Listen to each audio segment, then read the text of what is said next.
My first question is just a bit of a background information, as in what influenced your choice to do anthropology? Why this field?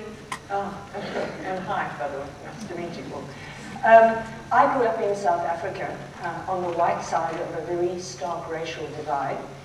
And when I went to university first, my chosen topic was English literature. Now, people here will know because you also come from a culture of rich writing. South Africa has produced many famous writers, and they were writing then as they're writing now. We didn't learn about one African writer or one South African writer. Our English course came from England. It was as if the center of the world was there, and we were a pale reflection somewhere else. Now, like Ireland, Ireland was the first British colony.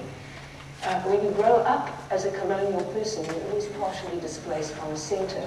You're always trying to catch up with something that is beyond you.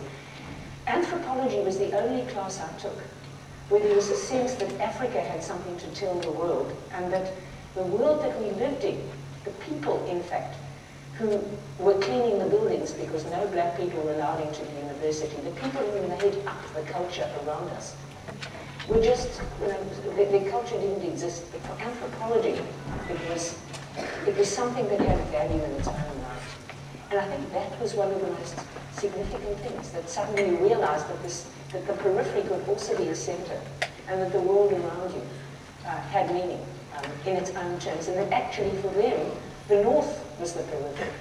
For us, in fact, it should have been that way.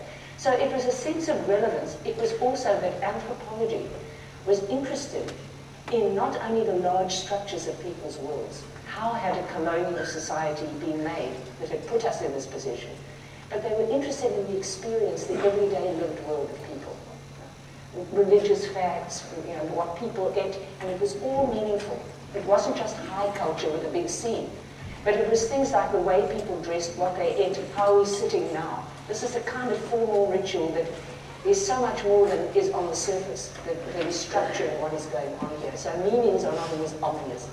And so that was part of it. So it was the appeal of that kind of a discipline.